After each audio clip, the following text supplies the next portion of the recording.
Thank you very much. Kate is just my wonderful technical backup here and more, much more. So I'm Lynn Michelle and I run Linen Press with help from Kate and others. And we're now, I think, the only UK-wide independent women's press.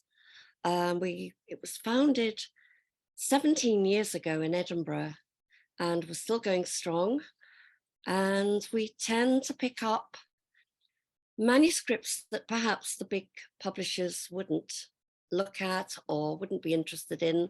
We're interested in literary fiction, in books with ideas, in books which appeal primarily to women, and memoir, life writing as well. In fact, anything where the focus is on women and where the writing is exceptional.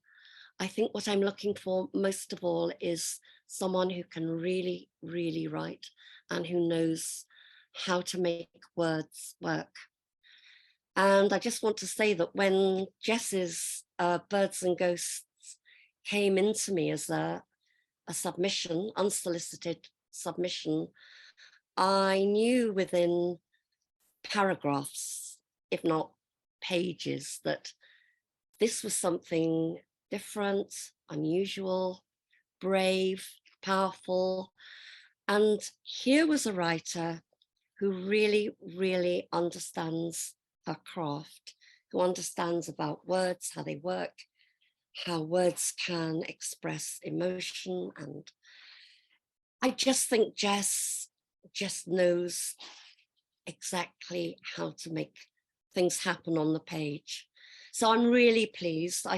I'm pleased that she came to us, that we signed her up. And it's been lovely working with you, Jess. I've enjoyed it so much. I love your book, you know I do. And I'm delighted to have you here and to hear you talk about it, because it's your book. It has everything about you in it. So I'll say, first of all, how did it begin life? How did it come into being? I've seen the end product. I've seen the end of the line, but what happened along the way, along the way to writing and finishing it? Hi, Lynn. Thank you. I'm just wanting to double check that everyone can see us okay and hear us okay, because there was some stuff in the chat, but it looks like it's all fine. Yeah, I think it's been resolved now. Brilliant. Great. I'm seeing that Ros can see us. Thank you. Okay, yeah, it's really wonderful to have found you, Lynn, and Linen Press as well. This is a very strange book for me. It's quite a departure. Some of the people here will know that previously I was writing fiction. And this is a complete departure from that. It's called Birds and Ghosts, as we know, and it's creative non-fiction, but it's also quite hybrid. It's got drawings, and it's got many different strange ideas in it. It's themed, obviously, on birds and ghosts. There are birds and ghosts throughout it, and it's also very heavily themed about grief and love as well. This book came about because my life changed quite dramatically. Some people who are here will remember this because they were kind of present for different parts of it. I was living in Brighton and my relationship broke up. I went flitting off all over the place, being quite homeless and thistledowny and not sure where to land for a very long time. So a very kind of bird-like transient existence. I fell in love. My love Morgan is sitting just out of view in the corner of this attic room in Yorkshire. And I fell in love very, very dramatically because she was in New Zealand and I was in Scotland. Around the same time as falling in love with Morgan, my father very, very sadly got suddenly very ill and died in Scotland. So around that time, there were two major polar opposite things going on in my life, which hence the grief and the love that's present in Birds and Ghosts. I ended up going to New Zealand just 3 months after my dad died, so very quickly. And landed with Morgan, who was a safe pair of hands for me at the time, and still very much is. And around that time when I landed in New Zealand, I was doing lots of drawings of birds. I did a PhD. I did lots of artwork. A lot of it was around birds and migration. And then I also signed up after a period of time on an evening course with Diane Comer, who's a fantastic academic and writer herself. And she was doing courses on the personal essay. So there is where I got into writing creative nonfiction. So that's a kind of long story for how it all came about. And it's lovely to kind of see so many people here who have been different parts of that journey at different stages. But yeah, Diane kind of like gave us weekly writing prompts for a period of time, and I came back and did her classes again to get more weekly writing prompts. And in fragments, this book came into being. Along the way, there was also my PhD, which also was themed in different places on kind of ghostwriting and finding texts within texts, and you know, creating like new texts from old ones, and finding ghosts in books. So it's all kind of arisen out of kind of like I guess a wave of thinking and feeling. But yes, and then after a long time of writing this book, I found you, Lynn. So thank you for you being here as part of it as well. I wonder, when I think of this book, Jess, I don't see it as linear at all. And you've already used the word mosaic, and I think of it as a patchwork quilt with all the pieces being knitted together. But I wonder what it was like to write it. I don't think you are a writer who starts at the beginning and has the narrative line drawn out very clearly from start to finish and all bookmarked along the way, do you? How do you put together all those different, and it's not just different bits of writing, it's the drawings as well, and the different kinds of writing that you use within the book. How, I know it's hard for you to explain, but what is the process like for you when you're gathering all these bits and pieces? I think it's kind of, you know, I was kind of, when I was writing it and generating lots of new writing, I didn't think about how they would actually fit together while I was doing it. I just wanted to make sure I had enough, and what was important about these themes primarily. So it all kind of seemed to really on the theme of birds and ghosts, grief and love, and how much, you know, could I find to say all around that theme, and in different ways, through drawings, through poetry, through visual kind of imagery on the page, through vispo as well, visual poetry, and also through kind of essaying, short kind of fragments of writing, fragmented writing. I think I just wanted to make sure that I covered all the theme in every possible way that I could. And then once I'd done that, thought, okay, what's the central narrative? You know, which was really about my grief for my father, and doing that from such a massive distance while simultaneously falling in love. And then obviously, you know, the pandemics, you know, throughout part of it as well, because that was happening at the same time. And then the borders were shut and couldn't kind of travel to my dad's grave, etc., and so forth. There's kind of lots of, you know, kind of central narrative that kind of like I could arrange the other fragments around, if you like, by the time I'd finished it. And I think I knew that the central narrative was finished when I found some kind of resolution for it, you know, which is the second to last piece in the book. And I did kind of like find some kind of resolution in terms of my relationship to my father now as a ghost, or as, you know, time not being necessarily linear, and seeing myself as being able to flit in and out of moments in his life, in my life, to try and resolve certain things that I needed to spend some time with, and writing as a form of thinking or feeling as well. amazingly, it has an integrity. It has a sense of wholeness and completeness, even though you're using all these different forms of creativity and expression. It feels whole. And I don't know how you've managed to do that. Perhaps the voice, the voice that goes through, but there are different voices too. Perhaps what you've said about the very strong themes of grief and love, and then birds and ghosts. So it's like four strong colours going through all the different text, bits and pieces of text. But it has an integrity, and I think it's a tremendous achievement given how experimental it is as a book.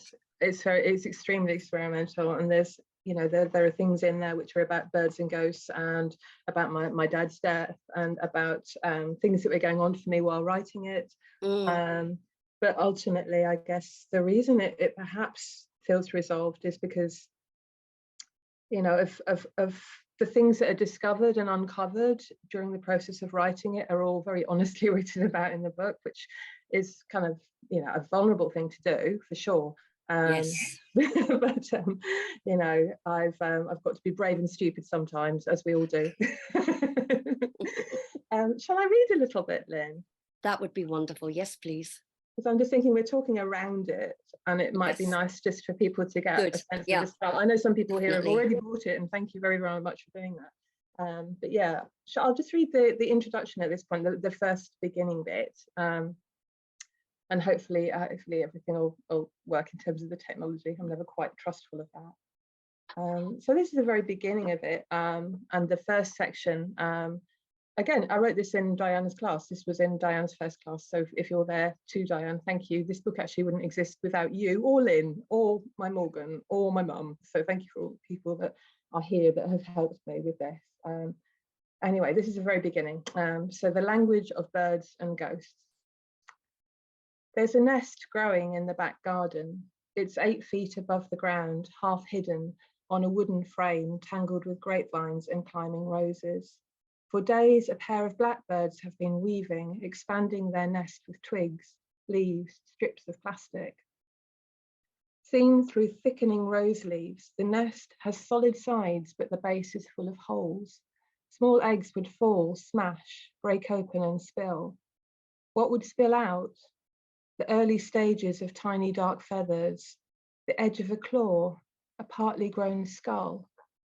Blackbird chicks are naked and blind when they first hatch. I've seen photographs of them online, half nightmare, half beak. Curled on the sofa with my wife Morgan, we watch a nature documentary. She leans against me and I stroke her silvery shoulder-length hair. Baby blackbirds are made of hunger. Open, close, open, close. A few weeks later, the adult blackbirds haven't been around for a while. Morgan hasn't seen them going to the nest either, though she's noticed them flitting in and out of the garden. We consider the idea that they build many nests in different places and choose the best one. The best nest must be out of reach of cats, be made of strong materials, not have holes, never sway during gales. The best nest must be out of reach of humans. If a human enters your nest, death visits. In our street, the back gardens are narrow, and I doubt the blackbirds notice the thin fences which separate one set of humans from another. We talk about it. Sometimes I think the sound at nighttime might be owls, but I often think about blackbirds. At nighttime, the screen light from my phone shines my hands pale. The images of blackbird chicks are miniature monsters, ghouls, spirits. The full-grown birds seem softer and their thin necks look far more breakable.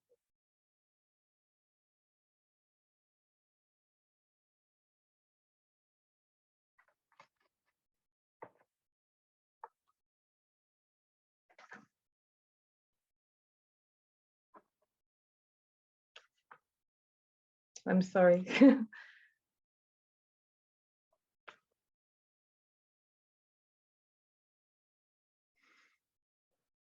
I think about the nest. The nest might seem empty, but I don't get too close in case it isn't. There are a lot of things I don't do. I don't climb up and check for invisible birds who is sitting on invisible eggs. I don't clap my hands at the neighbour's cats when they're stalking something I can't see. I don't push a broom up there to topple the nest so I can see what materials it's made from. I want to hold the empty nest in my hands and examine how it's made. I want to take their house into our home and cradle it. Birds are master weavers, collectors, and thieves. They have carefully selected each piece of nesting material. Their eyes will have darted, fixed on something, a perfectly curved twig, a soft texture, strength, colour. The beak will have gripped pincer tight. Though I don't touch the empty nest in case it's bad luck, I keep wondering why the blackbirds have built a nest they aren't using. Perhaps they decided not to breed and add more blackbirds into an already overcrowded garden. After all, the world must seem unpredictable and dangerous to them as well right now. In Wellington, urban roads are quiet. The sky is empty of aeroplanes and often full of chattering, squawking, shrieking birds. And like me, blackbirds don't really belong here in New Zealand, but this is where we are. I'll just stop there for now. Wonderful, Jess. Thank you. I love the parts about the birds. Has it been a lifelong relationship between you and these flying creatures? Not really. It's weird. It's since my dad died. My dad was a keen bird watcher, and he had shelves and shelves and shelves of books in his study. He was a bit of a hoarder, as my mum will attest. But he had huge amounts of bird books and also bird skulls and bird bones in a cupboard in his study. So it's quite strange. I think since he died, I think maybe all of us have kind of like taken some small part of things that he was interested in and run with them. You know, I hope if my brothers are here, I hope they don't mind me saying one of them's really got into nature photography, for example. You know, and you know, another one kind of thought he might like learn to play the ukulele because my dad played lots of music. And I've got really interested in birds, and he was a very keen bird watcher. So it's kind of a new thing, but also a fascinating one. It's a wonderful thread right through the book. The way you write about birds, you're inside them as well as outside them. You're so sensitive about what could for someone else just be a creature flying past the window or whatever. You zoom right in and you give them feelings, you give them emotions, and I love what you write. It's very original and it's moving. Thank And you. going back to your father, Jess, you've said how you upped stakes and you went off to another continent. You went to New Zealand, but there's a lot in your book about your childhood home and what a happy place that was, and what a secure, rooted place it was for you. You and your three brothers and the parents that you loved, and they loved you. How do you reconcile this leaving that place? That you have talked a bit about how you were far away when your father died. So how in working through it, through the book, how have you reconciled the going away with looking back to that place that was very much your home, your childhood home, and your roots and your security and where you belonged? How has that panned out? And what has the book done to help you reconcile the two very distant places? That's a really good question, Lynn. Thank you. Yeah, it's a strange one. I left home fairly young to go to art college. So I was about to turn 18, I think, at the time. So I'd lived away from that house for a long time, but obviously visited my parents and my siblings when they were living there too, many times over the years. And it's always been an amazing place to come back to. It's also quite strange. It's quite an odd building. It's a kind of Victorian school, My mum still lives there now, and we're with two elderly, beautiful cats. Yeah, it's quite a strange building. It's kind of big and can get quite cold, you know, and there are kind of spiders weaving webs across the ceiling because the room, some of the school rooms are so high that you can't actually get anything up there to clean them off. So that's all in the book. But I think what made it, and yeah, what made me write about it so much, I think, was because that was very much where all of my life with my dad was, you know. So I'd go and see him, you know. There were times when he'd visit me in Brighton, for example. I left for the UK for New Zealand 3 months after he died. So he never saw New Zealand and never visited me there. And also it'd be probably too difficult for my mum to have visited me there. So I had no parents, obviously, who knew where I was living. That was kind of like one thing that I kind of thought, oh, well, maybe that's an interesting thing to kind of think about at least. And then also with the pandemic and the borders being shut, it wasn't possible for me to go back and like revisit the place that my dad had been in and where I knew him and where his things, some of his things still were, or at least my memories of him in those rooms still were. And with the kind of the border shutting and not being able to travel for quite so long, that meant that the only way I could actually visit there was like in my imagination and through writing. So that's what I did, and that's throughout the book, is these kind of like flights of imagination, where actually imagination becomes as real to me in many ways as it would be if I did visit. You know, and I became quite unfixed in myself. You know, I kind of like become very bird-like. I'd kind of like write about the process of going there and visiting my mum, you know, when there were no flights, but actually just imagine, you know, imaginatively or in dreams or half dreams, going there, remembering my dad there, visiting my mum there when I couldn't physically get there. And that for me was a really important part of the grief process, but also it becomes a really important part of this book, the way that imagination and reality really start to merge and blend in order to get some kind of resolution, or to be able to cope with the situation, I guess, as well. The building itself intrigued me because from what you say, you start off in one part of the school building and then you all move across through the wall to another part of the school building. Is that what?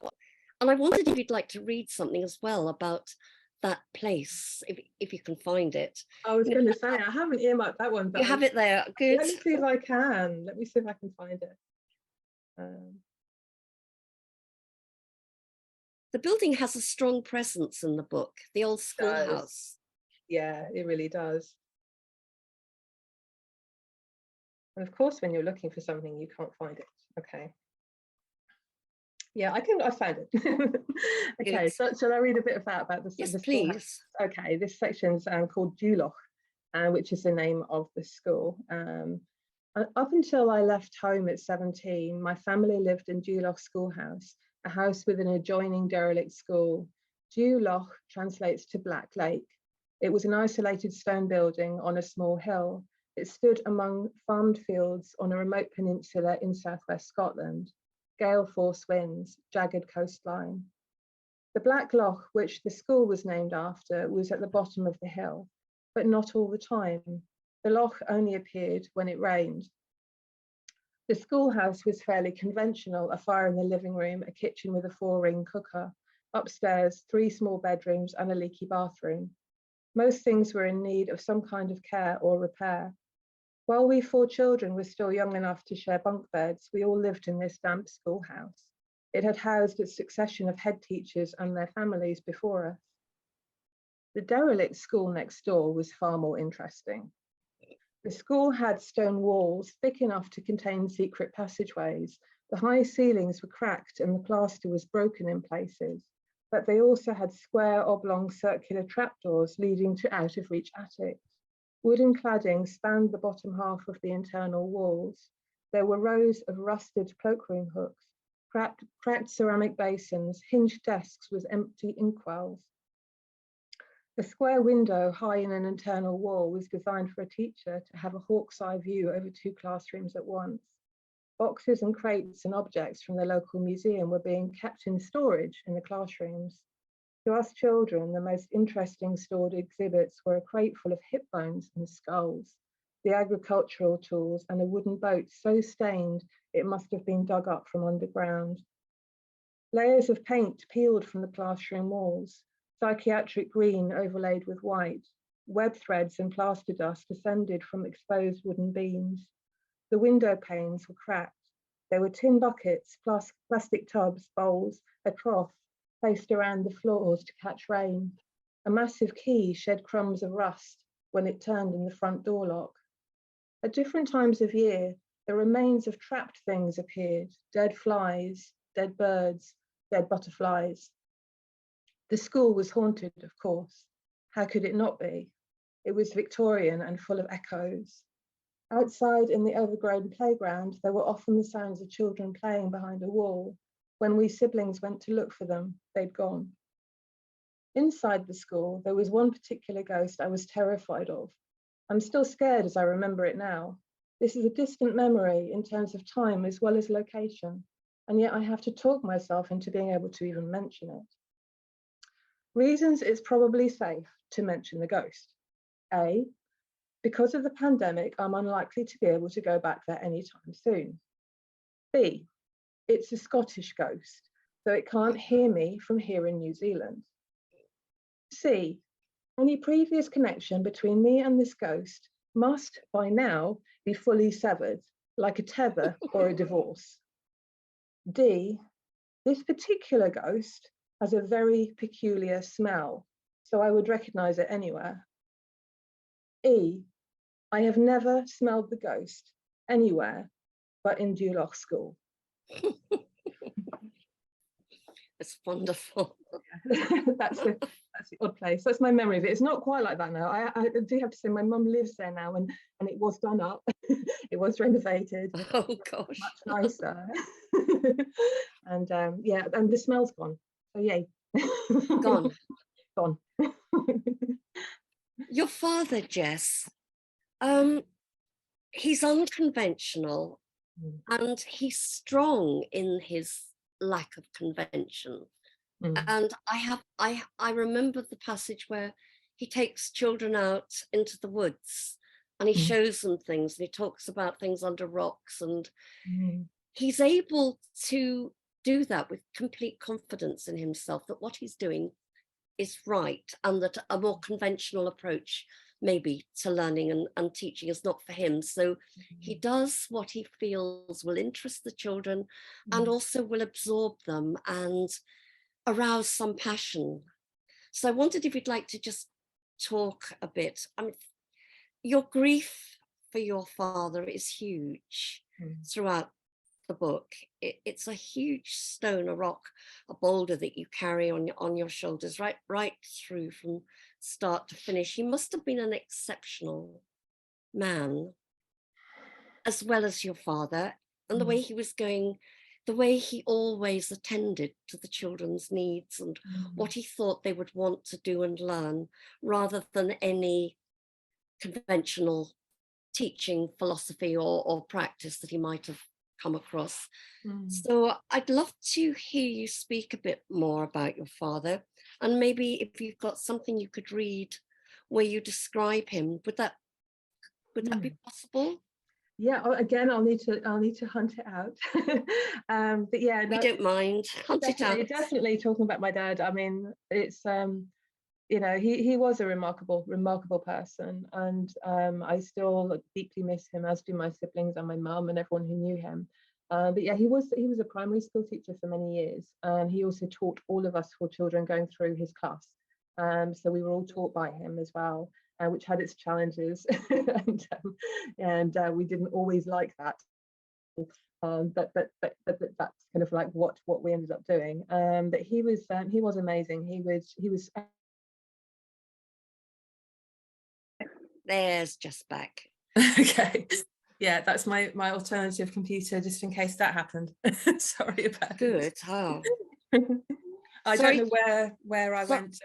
Where I went. Sorry, you went away at the beginning of talking about your father being exceptional and the fact that you and your siblings had gone through his class Yes, as well. In that's school. right. And Yeah, then I no, think he he faded was. after that. Okay, yeah, no, I mean, he was an amazing person. He was interested in many things, but a lot of them were centered around nature. So he was kind of like an incredible primary school teacher, really, and kind of really probably ahead of his time in so many ways. You know, he worked really hard to get the belts banned from the school, for example, at a time when that wasn't going on. And you know, he would take the children in his class for walks and like teach them about ferns and how they worked, and you know, take us down to the shore. He'd get us looking at like you know, birds of prey droppings to work out what they'd eaten. You know, it was kind of he was amazingly fascinated by nature in all its forms. And even as adults, when we went back there, he was keen to like continue to teach us about it.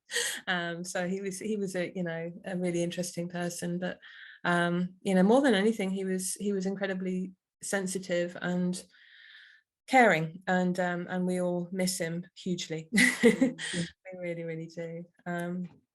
Yeah, I'm just I'm not going to read you a bit about my dad actually, but I would like to read you another bit that's kind of relevant. I'm hoping that this one makes sense. It's kind of experimental and strange. But yeah, this maybe speaks in a quite abstract way to his love of nature, but also fascination with things like anatomy and music. He was a musician as well and an artist. Anyway, this piece I'll read. It's called "The Human Heart is a Bird." Your heart is a bird who powers your human body. This bird flaps its wings constantly, moving blood, oxygen, nutrients to every cell, nerve, and vital organ. The bird is agitated while awake. When it sleeps, it dreams deeply. It dreams you are a scarlet room. It dreams of your pulsing walls and velvet chambers. Most of all, it dreams of flying outside of you, or of escaping through your opening, closing trapdoors. The bird lives in your chest, between your lungs, slightly to the left, inside your rib cage. It feels and is trapped. The bird is the size of your clenched fist. While the bird flaps its wings, it sends electrical signals through your blood. These signals move oxygen around your body and to and from your lungs. Oxygenated and deoxygenated blood is exchanged like waves in your capillaries because the trapped bird is trying so hard to break out of you. Your body dies, you become completely still. The bird is suddenly calm and becomes completely still too. It eyes your capillaries, veins, arteries. Your mouth is slightly open. The bird can fly out of your dead body whenever it wants to. But without its wing flapping panics, it feels heavy as a rock. It eyes your lungs, trachea, esophagus. Just to see if it can make you move, even when its wings aren't flapping, the bird blows air through all of your tubes. It waits. Your body doesn't move. The bird forgets to breathe. Your body still doesn't move. The bird remembers to breathe. The bird sings. It sings of all the sunsets you never saw, and it sings of the clouds you never plunged through.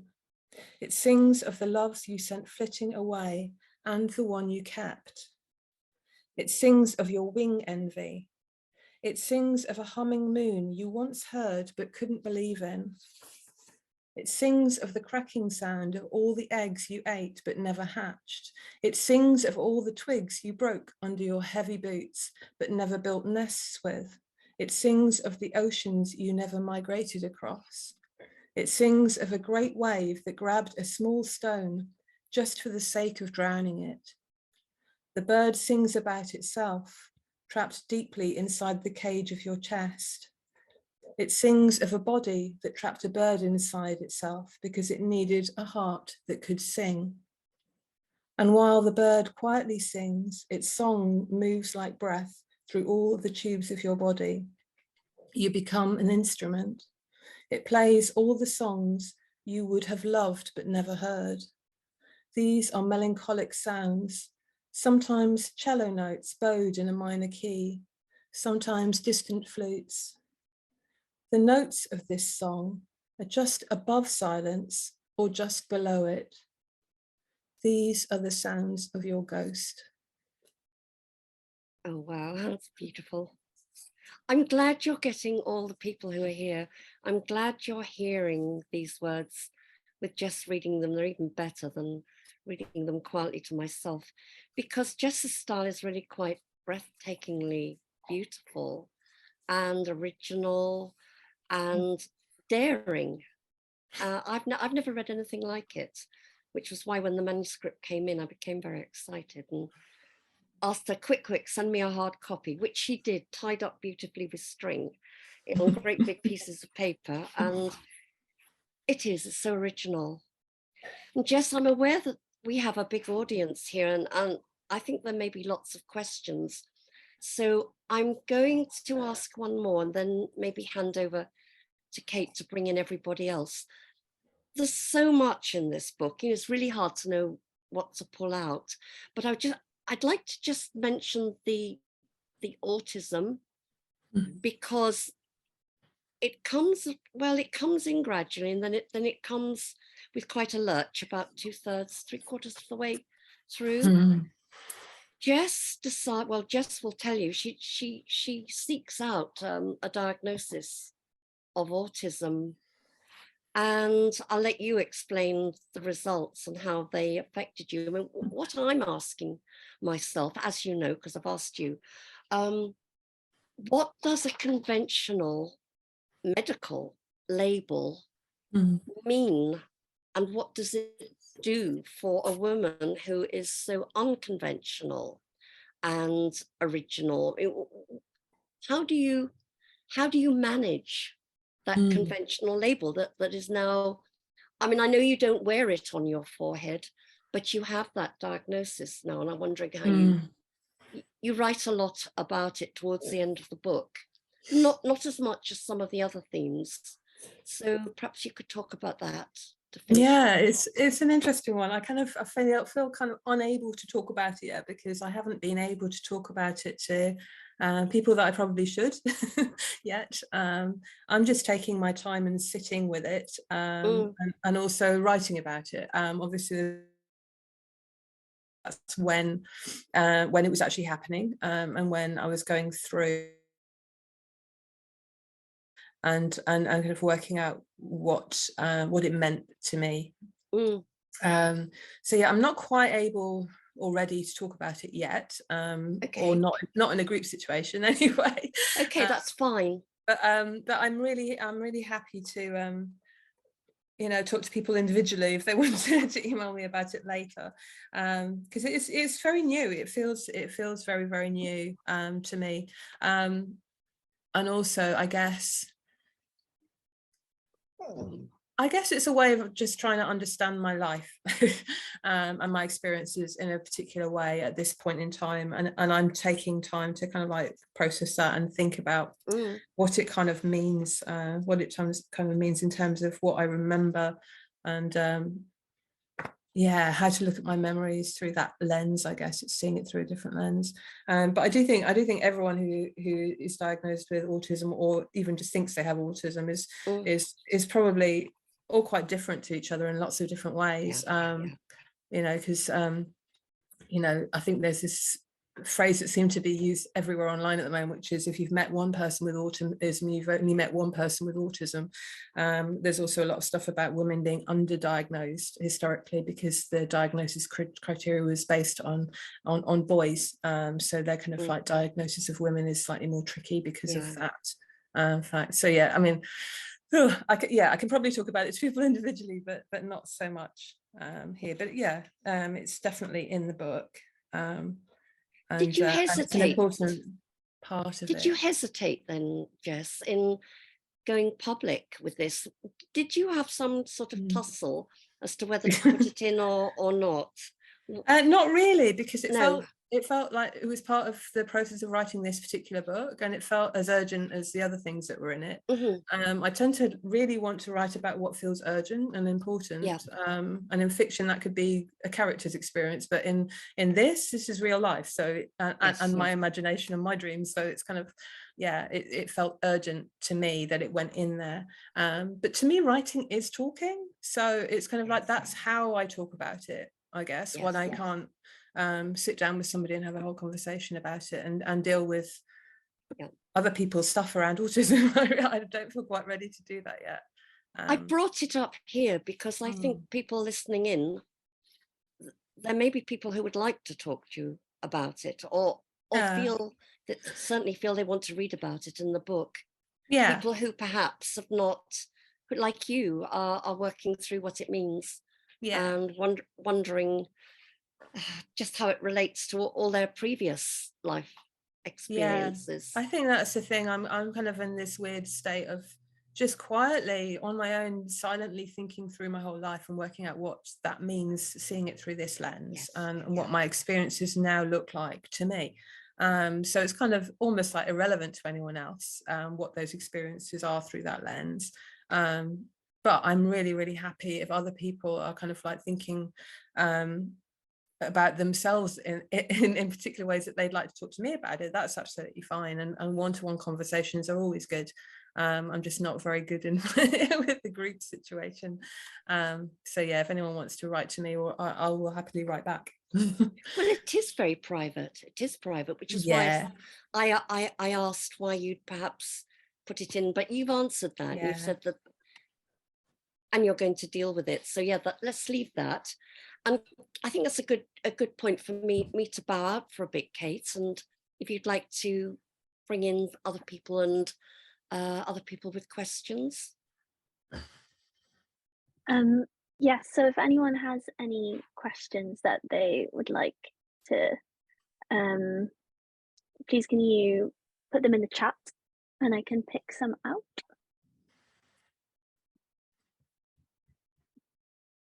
Give people a few minutes to type, I think. So thank you very much. I'm sure everyone agrees, Jess, that was a really beautiful talk, and it was so nice to hear you read from your book. Thank you. Just looking in the chat, everyone seems to be very moved by it.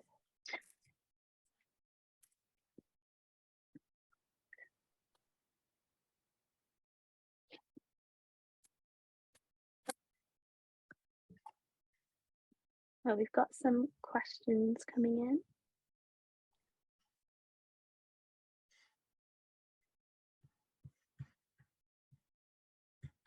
There's one question here from Jay asking, who did you read for inspiration as you were writing Birds and Ghosts?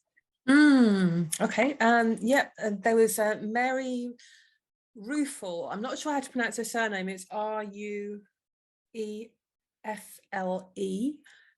She was one. Max Porter's Grief is a Thing with Feathers was one that came up as well. And Aristophanes the Birds, and I've used like some little sections from that in it as well. There are quite a few, but there are footnotes actually in it, which kind of like point you at other kind of bird related texts or things about invisibility and all sorts of things that I kind of came across on the way through. So yeah, do have a look at the footnotes in it, because there are just a few kind of little pearls in there of other people's writing that are really interesting to read. Okay. And Luan, I hope I'm pronouncing your name correctly, is asking, how does it feel to be sending this deeply personal book out into the world? Yeah, it's scary. It feels exposing, but I think all publications are exposing in some way, and I felt similarly when I was publishing novels as I did when I'm publishing this personal book. I guess with this one, because I've moved around a fair bit while writing it. I kind of, wrote it in New Zealand and now have come back to the UK, and I'm in Yorkshire, which is a new place for me.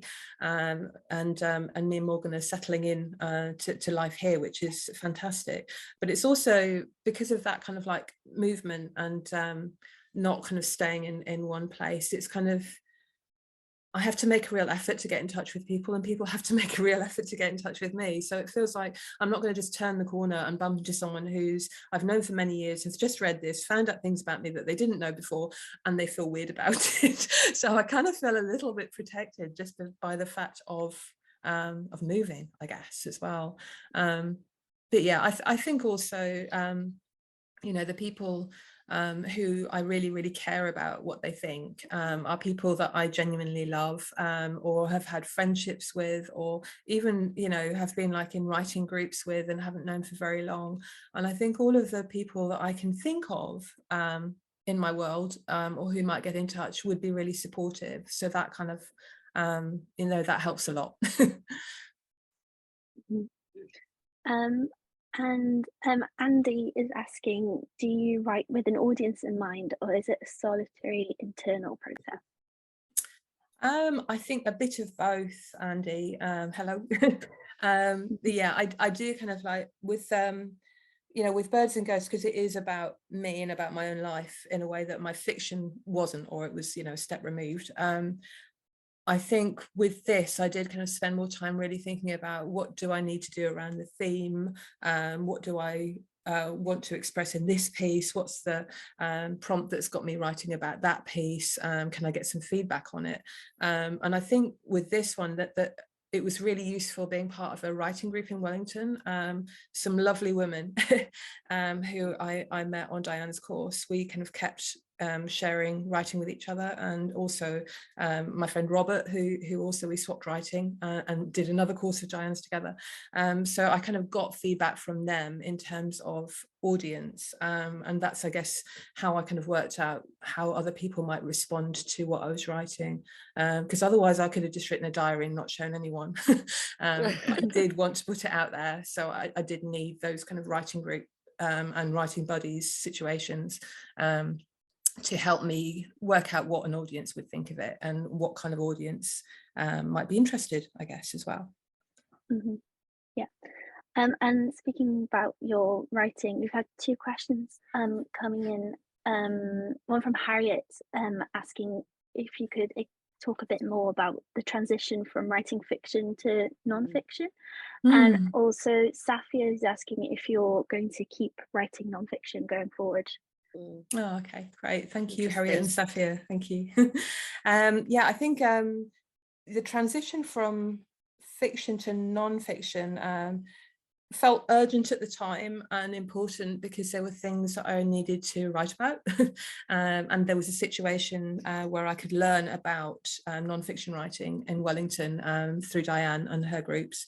So I was really keen to find out more about that process and how I would go about writing non-fiction. There's also in the book, there's a lot of kind of bits that are about writing and about storytelling and about fiction as well. So there are some little extracts of tiny little fictional short stories in it. For example, there's one called Beauty Sleeping, which is about an old woman, and it's a kind of retelling of Sleeping Beauty, and it incorporates kind of fears of what's been going on with the world, and what the birds are doing as well. So there's kind of bits of fiction throughout it anyway. But I think with this, it felt urgent and important to write it in the period of time it was written. I'm very keen to write some fiction next. I've got a ton of short stories sitting on my computer, and I've got lots of poetry as well. So I think I'll know I want to move on to the next project really soon, now that this is out there, and it felt urgent and I wanted to get it out there, but I'm going to be wanting to start something meaty soon, and I'd like to write fiction, I think, next. But you know, I'm open to anything. I'm open to whatever seems urgent at the time. And for this, it was non-fiction, and I also wanted to really learn about how to do it properly, and then how to bend all the rules and break them. We've still got a few more questions. What do you think, Glenn? Should we keep going? Yes, I think so. Yeah. I'd like to leave time at the end for Jess to read us out with a piece that she chooses to read. What do you think, Jess? Yeah, that would be lovely. I'll pick a short one, so I'm not keeping everyone. I'd like you to just read us out, because it's been fascinating talking to you. But Aw. I think a reading to end it would be lovely. So let's keep going with Okay. questions until we get to the end of the hour, Kate, and then let Kate read us through to end. Mhm. Well, speaking of your readings, Rebecca's asking if you would ever consider doing an audiobook, which I think is a lovely idea. Oh, that's a lovely idea, but I have no idea how one would be done. So. Yeah, Maybe that's a project, Lynn. Another project. Yeah. Someone who there's no name here is asking, did your time at Dartington influence you at all? Oh, very much. Yeah. Dartington was an amazing place. It's also where I met Morgan many years ago, my wife, who's very much in the book. So yeah, many years ago I went there, and it was very experimental and cross-disciplinary courses, and I actually studied visual performance, and also helped to pilot the performing writing degree. So that kind of approach of experimenting with creative work definitely found its roots at Dartington, and I also found my wife there. So yeah, it's been a huge part. I don't think you can go to Dartington and not be touched by it in some way. It's one of these places. It was amazing. It was on a hill in Devon, with crazy theatre students, art students, music students doing bonkers things, with no boundaries. So it was just brilliant. It was utterly amazing. Yeah, a long time ago now for me, but it was an experience that I think feeds into everything creative that I do. Emma is asking, I'm wondering whether you had a rationale for which urgent aspects of your life allowed you to operate on the level of subtext or within gaps and silences. Yeah, I think I made some decisions on what would be unsaid in the book. Obviously, you know, when you're writing about your own life, other people are involved. There are other people in my life, as there are for all of us. So I had to make very definite decisions about what my boundaries were around that. So making sure I don't want to hurt anyone. I actually don't want to hurt anyone, or even upset anyone. You know, but obviously, you know, people aren't always kind. People aren't always great. People are human beings and they make mistakes. So I tried to make sure that the people that I love who are in the book weren't represented in ways that they would find uncomfortable. But also there were kind of like certain things that had to be in the book, really, like, for example, the relationship that broke down in Brighton was very important in terms of setting me off on the path that goes on throughout the whole book. And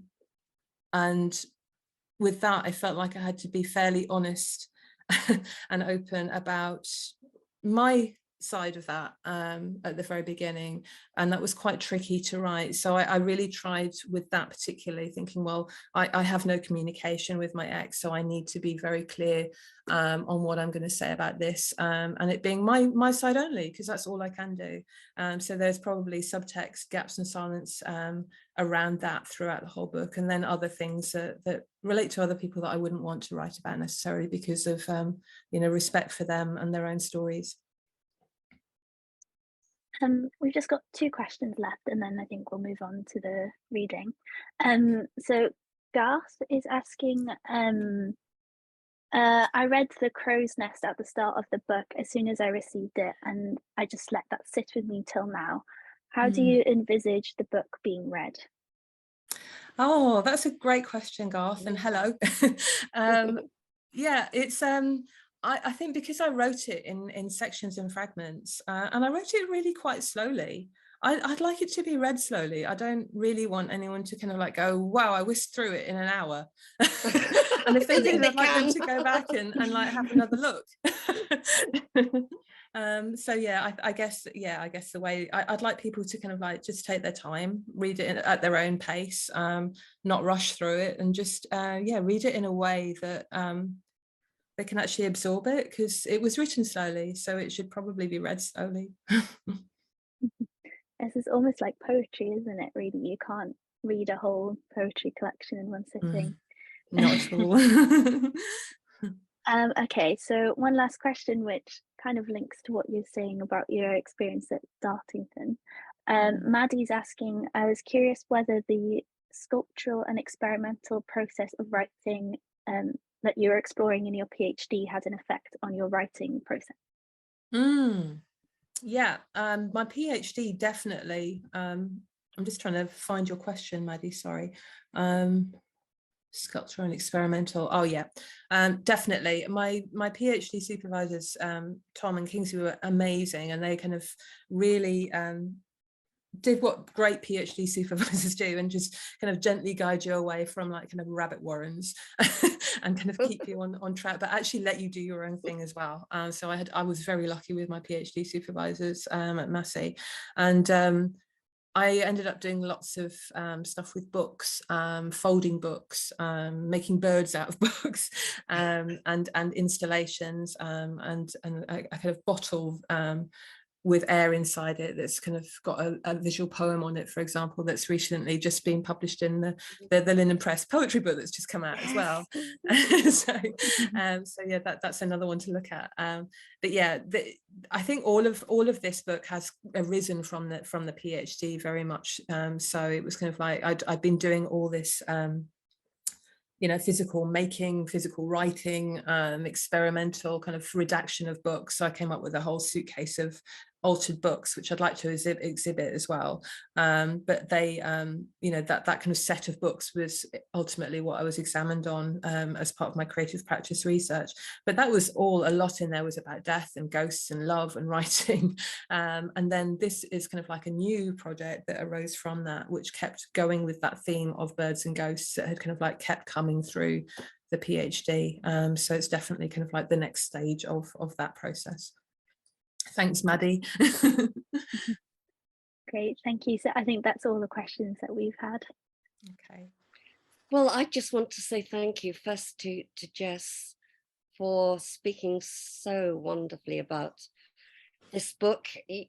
It's good to hear an author talk about how words have work, how it's come into being.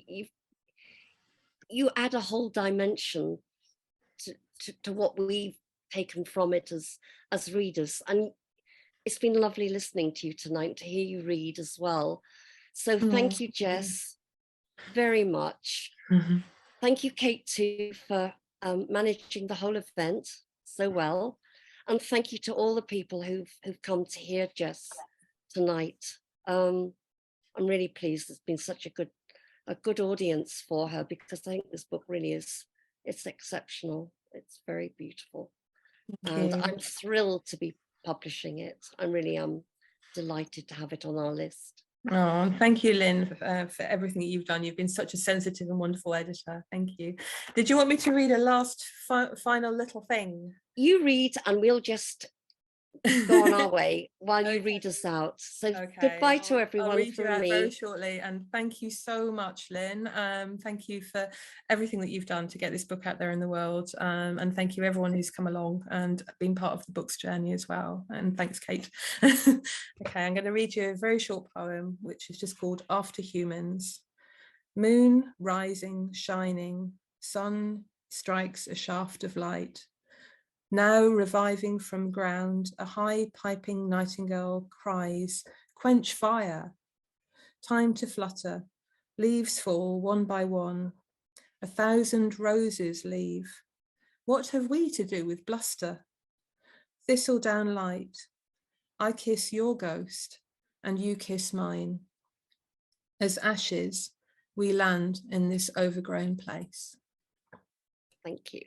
Thank you. Bye-bye, everyone, then. Bye.